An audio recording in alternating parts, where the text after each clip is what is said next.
시간 나의 노래 나의 삶 주님께. 그의 부모가 해마다 유월절이 되면 예루살렘을 가더니 예수께서 12살 되었을 때에 그들이 이 절기의 관례를 따라 올라갔다가 그 날들을 마치고 돌아갈 때에 아이 예수는 예루살렘에 머무셨더라. 그 부모는 이를 알지 못하고 동행 중에 있는 줄로 생각하고 하룻길을 간 후 친족과 아는 자 중에서 찾되 만나지 못하매 찾으면서 예루살렘에 돌아갔더니 사흘 후에 성전에서 만난즉 그가 선생들 중에 앉으사 그들에게 듣기도 하시며 묻기도 하시니 듣는 자가 다 그 지혜와 대답을 놀랍게 여기더라. 그의 부모가 보고 놀라며 그의 어머니는 이르되 아이야 어찌하여 우리에게 이렇게 하였느냐. 보라 내 아버지와 내가 근심하여 너를 찾았노라. 예수께서 이르시되 어찌하여 나를 찾으셨나이까. 내가 내 아버지 집에 있어야 될 줄을 알지 못하셨나이까 하시니 그 부모가 그가 하신 말씀을 깨닫지 못하더라. 예수께서 함께 내려가사 나사렛에 이르러 순종하여 받드시더라. 그 어머니는 이 모든 말을 마음에 두니라. 예수는 지혜와 키가 자라가며 하나님과 사람에게 더욱 사랑스러워 가시더라. 아멘. 오늘은 5월 두 번째 주일입니다. 우리 어버이 주일로 지키고 있는데 그리스도의 향기 두 번째 시간으로 부모의 향기에 대한 이야기를 함께 나누고자 합니다. 세계적으로 유명한 육아 컨설턴트이자 교사인 도로시 롤테 여사가 자녀를 키우는 부모들을 위해 지은 시가 있습니다. 그 제목은 아이들은 그들의 삶을 통해 배운다라는 시입니다. 이 시를 통해서 우리도 자녀들을 어떻게 키우면 될지를 한번 생각해 보았으면 좋겠습니다. 꾸지람을 받으며 자란 아이들은 비난하는 것을 배우고 미움받으며 자란 아이들은 싸움을 배우고 두려움 속에 자란 아이들은 근심을 배우고 칭찬받으며 자란 아이들은 자신감을 배우고 너그러움 속에 자란 아이들은 인내심을 배우고 격려받으며 자란 아이들은 고마워하는 것을 배우고 사랑받으며 자란 아이들은 사랑을 배우고 정직함 속에 자란 아이들은 진실된 삶을 배우고 공정한 대우를 받으며 자란 아이들은 정의를 배우고 친절함 속에 자란 아이들은 남을 존중하는 법을 배우고 다정함 속에 자란 아이들은 세상에 살기 좋은 곳임을 배운다라는 시입니다. 이 짧은 시가 담긴 이 책은요, 전 세계 수십 개의 언어로 되어서 세계 모든 나라들의 자녀를 키우는 부모들에게 지침이 되고 있습니다. 싱그러운 아이들을 좋은 성품으로 그리고 주님의 말씀으로 귀하게 키워내는 것이 바로 이런 측면에서 부모가 된 우리가 감당해야 될 몫이기도 합니다. 자, 그런 의미에서 어버이 주를 맞이한 우리도 본문 말씀을 통해 부모의 향기를 내는 그 삶을 살아가야 하겠습니다. 그러면서 부모로서 그리스도의 향기를 내기 위해서 우리가 어떻게 살아가야 될지를 고민해 보아야 하겠습니다. 첫 번째는 무엇이냐면 신앙적인 삶을 보여주어야 합니다. 우리 41절 말씀을 다시 보면 그의 부모가 해마다 6월절이 되면 예루살렘으로 가더니 라고 말씀합니다. 여러분, 호사유피 인사유명이라는 말이 있습니다. 호랑이는 죽어서 가죽을 남기고 사람은 죽어서 이름을 남긴다라는 뜻입니다. 자, 그런 측면을 생각해 보면 그리스도인들은 과연 죽어서 무엇을 남겨야 될까요? 자, 그리스도인은 바로 죽어서 신앙을 남겨주어야 합니다. 다시 말하면 우리는 변함없는 신앙을 후대들에게 남겨주어야 합니다.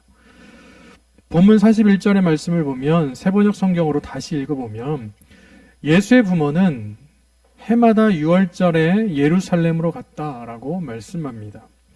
율법에 의하면 유대인 남자들은 해마다 6월절, 오순절, 그리고 장막절을 이렇게 참여해야만 했습니다.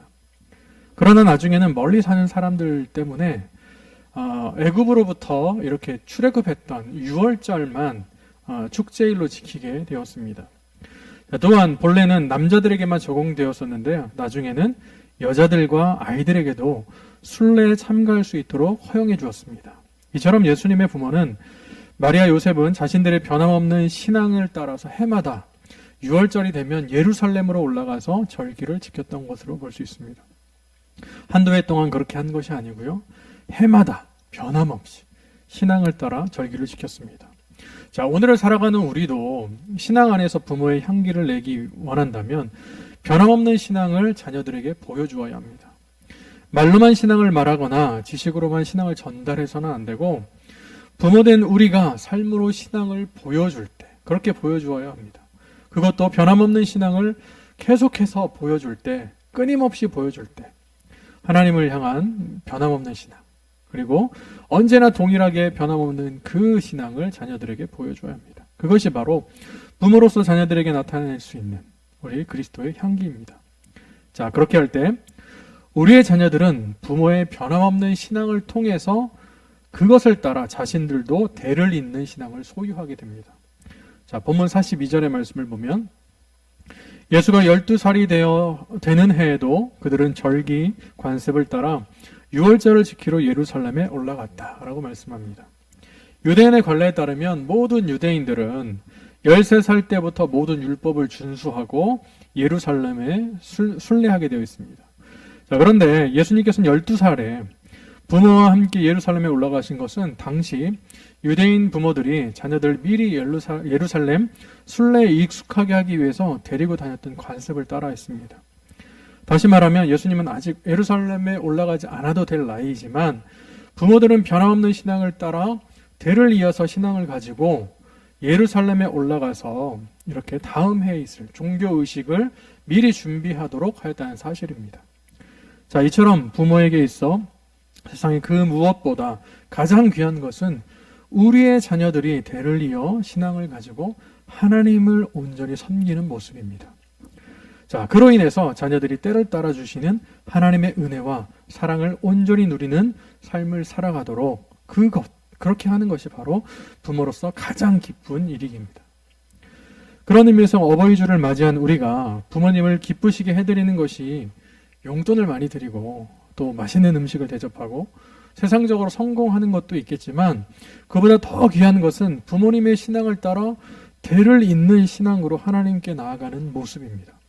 또한 우리가 육적인 부모나 영적인 부모의 신앙을 따라서 하나님을 예배하고 있듯이 우리의 자녀들도 우리의 신앙을 따라서 평생토록 하나님을 예배하는 삶을 살아가도록 그리스도의 향기가 우리가 되어주어야 합니다.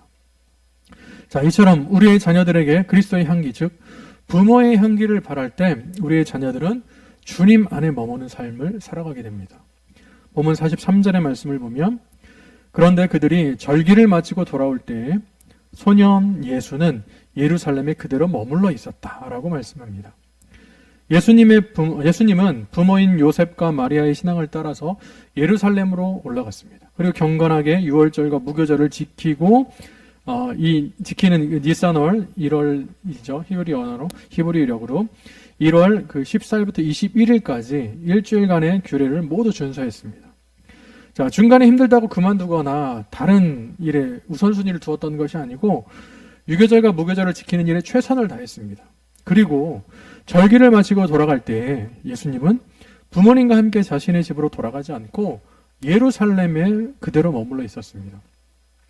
여기에서 머무셨다라고 번역한 휘페메이넨이라고 하는 단어는 히포메노라고 하는 이 단어의 부정 과거 능동태형입니다. 다시 말하면 이런 거예요. 예수님께서 어쩔 수 없이 그런 상황 가운데 아니면 또 실수로 예루살렘에 머무르셨던 것이 아니고 부모님을 놓쳤거나 아니면 길을 잃어서 예루살렘에 머물렀던 것이 아니라 자발적 의지로 예루살렘에 남아 있었다라는 사실이에요. 다시 말하면 예수님은 육신의 부모를 뛰어넘어 이제는 하나님 안에 머무는 삶을 자발적으로 선택했다는 사실입니다. 오늘을 살아가는 우리가 부모된 입장에서 가장 바라는 것이 바로 이 부분입니다. 부모의 신앙적 강압에 의해서 이 교회에 나와서 예배하는 그런 것이 아니라 하나님 안에 머물기를 자발적으로 선택하고 하나님 앞으로 나아가는 삶이 바로 부모가 바라는 가장 귀한 삶입니다. 그러기에 우리는 날마다 우리의 삶을 다하여 변함없는 신앙을 자녀들에게 보여주므로 대를 잇는 그런 신앙의 복을 누려야 하겠습니다. 사랑하는 여러분, 오늘은 어버이 주일입니다. 신명기 5장 16절의 말씀을 보면 너는 내 하나님 여호와께서 명령한 대로 내 부모를 공경하라. 그리하면 내 하나님 여호와가 내게 준 땅에서 내 생명이 길고 복을 누리리라 라고 말씀합니다. 자녀된 우리는 부모님을 공경함으로 하나님 주시는 생명과 복을 누려야 하겠습니다. 그리고 부모된 우리는 변함없는 신앙을 자녀들에게 보여주므로 자녀들도 대를 이어서 신앙을 소유하고 더 나아가 자발적으로 하나님 안에 머무는 삶을 통해서 하나님 주신 생명과 복을 누리도록 해주어야 합니다. 그렇게 살아가도록 우리는 부모로서의 그리스도의 향기를 발해주어야 합니다. 그렇게 함으로 부모된 우리를 통해 그리스도의 향기가 우리의 가정과 자녀들의 삶 가운데 풍성해지기를 예수님의 이름으로 간절히 기도합니다. 아멘. 자, 두 번째로는 하나님의 자녀로 양육해야 합니다. 우리 49절의 말씀을 보면 예수께서 이르시되 어찌하여 나를 찾으셨나이까? 내가 내 아버지 집에 있어야 될 줄을 알지 못하셨나이까? 하시니. 아멘. 부모된 우리가 자녀를 양육하면서 착각하는 것 중에 하나는 자녀를 우리의 소유라고 생각할 때가 있습니다. 네, 그리고 또 다른 것은 자녀들이 우리와 늘 함께 동행할 줄로 착각한다는 데 있습니다. 오늘 본문 43절, 44절의 말씀을 보면 그 날들을 마치고 돌아갈 때에 아이 예수는 예루살렘에 머무셨더라. 그 부모는 이를 알지 못하고 동행 중에 있는 줄로 생각하고 하룻길을 간 후 친족과 아는 자 중에서 찾대라고 말씀하면서 요셉과 마리아 역시 예수님께서 항상 자신들과 함께 동행할 줄로 착각하였습니다. 여기에서 동행 중에라고 번역된 엔테 시노디아라고 하는 이 단어를 보면 시노디아는 함께라고 하는 뜻의 쉰이라고 하는 헬라어 단어와 길을 가다라는 뜻의 호디오라고 하는 단어의 합성어입니다. 시노디오라고 하는 이 명사형으로 함께하는 여행단이라는 의미가 있습니다. 쉽게 말하면 우리가 외국을 여행하거나 다른 지역을 여행할 때 함께 이렇게 하는 단체 관광객과 비슷하다고 이렇게 볼 수 있습니다.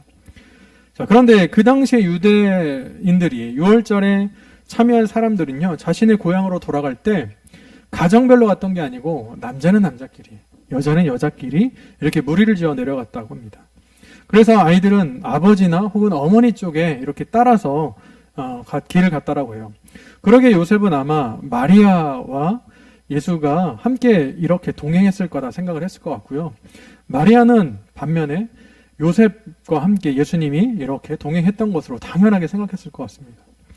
오늘을 살아가는 우리도 이러한 착각을 할 때가 너무 많습니다.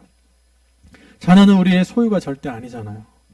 자녀는 하나님께서 우리에게 맡기신 원석이고 그 원석을 좋은 보석으로 잘 다듬어 가라고 부모인 우리에게 보내셨습니다. 그러므로 원석이었던 우리가 부모님을 통해 지금의 보석으로 살아갈 수 있었듯이 우리의 자녀들도 아름다운 보석으로 세워지도록 우리가 잘 도와주고 다듬어 주어야 합니다. 그래서 부모들은 자녀들이 좋은 보석으로 그리고 아름다운 보석으로 만들어지도록 최선을 다해서 그 길을 찾습니다. 그래서 조기 교육도 하고요. 다른 아이들에게 뒤처질세라 좋은 학원도 보내면서 부모가 할 수 있는 최선의 것을 통해서 자녀들을 양육합니다.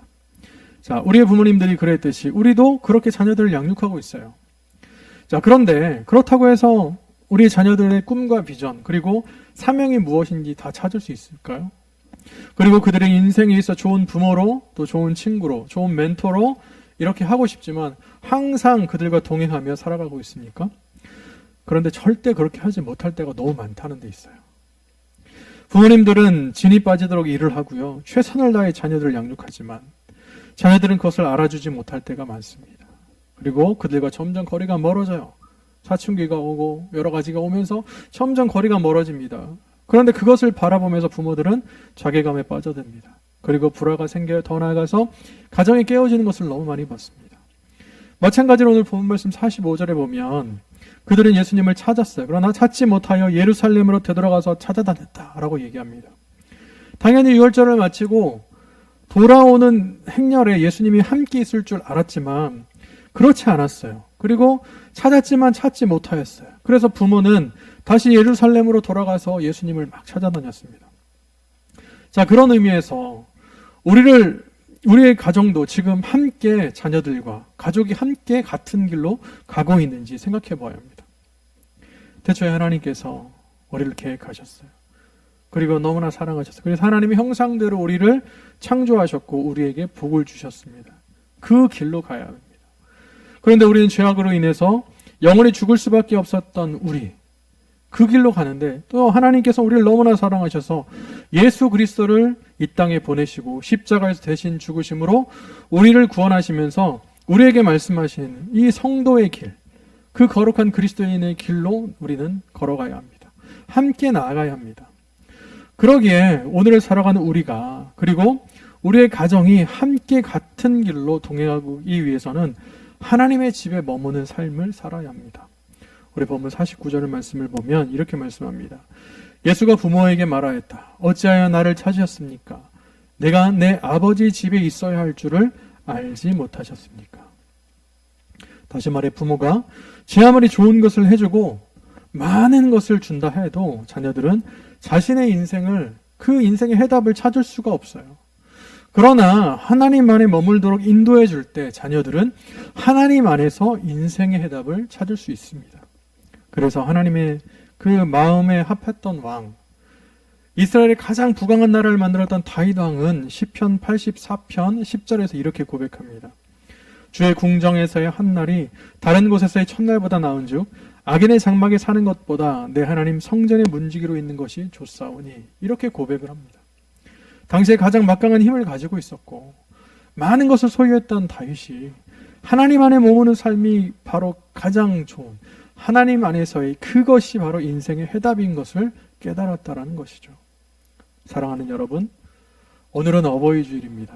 우리를 낳으시고 기르시며 지금의 나로 존재하도록 사랑과 은혜를 베풀어 주신 부모님께 감사하면서 지키는 주일입니다. 그런데 더 큰 감사는 지금 하나님 앞으로 나와서 예배드릴 수 있도록 우리를 인도해 주셨다는 데 있어요. 물론 육신의 부모님이 신앙이 없으셨을지도 모릅니다. 그럼에도 누가복음 3장의 말씀을 보면 예수님의 족보가 나오는데요. 이 족보를 보면 우리의 맨 처음 부모가 누구냐? 네, 계속해서 올라가다 보면 바로 아담과 하와예요. 그 위는 하나님이시다라고 이야기를 합니다. 다시 말해 온 인류는 하나님께서 창조하신 아담과 하와의 후손이므로 우리를 만드신 분은 바로 부모님은 하나님이십니다. 그러므로 우리는 부모 되시는 하나님을 온전히 공경해야 합니다. 그리고 우리의 자녀들에게도 변함없는 신앙으로 부모의 향기를 발해야 합니다. 그들의 삶을 그래서 하나님께로 인도해 주는 것이 바로 우리 부모로서 그리스도의 향기를 내는 모습입니다. 그렇게 할 때 하나님께서는 자녀들의 인생을 책임져 주십니다. 그리고 바르고 선한 길로 인도해 주세요. 더 나아가 이 땅 위에서 생명과 복을 누리게 하시고 영원한 생명의 그 천국으로 우리 자녀들을 인도해 주십니다. 그러기에 어버이 주일을 이렇게 맞이한 우리, 먼저는 우리의 부모님께 감사해야 합니다. 우리를 낳으시고 기르주신 그 부모님께 감사하시면서 또한 그리스도 안에서 우리 부모의 향기를 통해서 변함없는 신앙과 또 하나님의 자녀를 양육하는 그것을 통해서 우리의 자녀들도 우리와 같은 그리스도인의 길을 걸을 수 있도록 인도해 주시는, 그렇게 살아가시는 우리 예그리나 교회 모든 성도님들이 다 되시기를 예수님의 이름으로 간절히 축원합니다. 기도하겠습니다. 주께 드린 우리의 삶을 통해 주의 나라가 이루어지게. 우리 다시 한번 고백합니다. 내게 있는